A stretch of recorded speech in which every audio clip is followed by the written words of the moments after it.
Next ನ್ಯೂಸ್ಗೆ ಸ್ವಾಗತ. ನಾನು ಪ್ರೀತಿಕಾ ಬಂಗೀರ.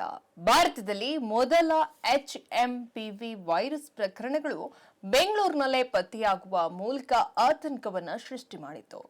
ಇಬ್ಬರು ಮಕ್ಕಳಿಗೆ HMPV ಸೋಂಕು ದೃಢವಾಗಿತ್ತು.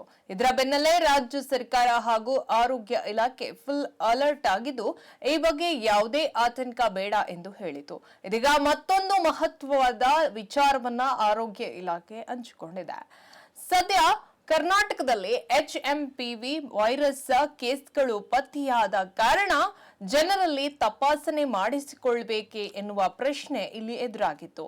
ಈ ಬಗ್ಗೆ ಸ್ಪಷ್ಟನೆಯನ್ನ ನೀಡಿರುವಂತಹ ಆರೋಗ್ಯ ಇಲಾಖೆಯು ಕರ್ನಾಟಕದಲ್ಲಿ HMPV ವೈರಸ್ ಟೆಸ್ಟ್ ಕಡ್ಡಾಯವಾಗಿಲ್ಲ ಎಂದು ಹೇಳಿದೆ. ಆದರೆ ಕೆಲವು ಖಾಸಗಿ ಆಸ್ಪತ್ರೆಯವರು HMPV ವೈರಸ್ ಟೆಸ್ಟ್ ಮಾಡಿಸಿಕೊಳ್ಳಿ ಎಂದು ಈ ಅವಕಾಶವನ್ನ ಬಳಸಿಕೊಳ್ಳಬಹುದು.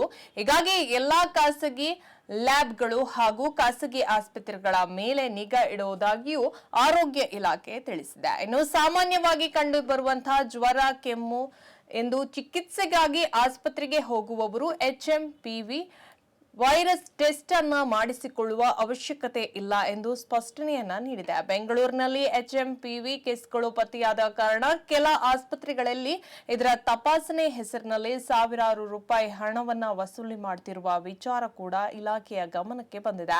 ಬರೋಬ್ಬರಿ 12,000 ರೂಪಾಯಿದವರೆಗೆ ದರವನ್ನ ನಿಗದಿ ಮಾಡಿ ಸಾರ್ವಜನಿಕರನ್ನ ಸುಲಿಗೆ ಮಾಡ್ತಾ ಇದೆ ಎಂದು ಕೂಡ ಹೇಳಲಾಗ್ತಾ ಇದೆ. ಹೀಗಾಗಿ ಆರೋಗ್ಯ ಇಲಾಖೆ ಈ ಬಗ್ಗೆ ಸ್ಪಷ್ಟನೆಯನ್ನ ನೀಡಿದ್ದು, ತಪಾಸಣೆ ಕಡ್ಡಾಯವಾಗಿಲ್ಲ ಎಂದು ಹೇಳಿದೆ.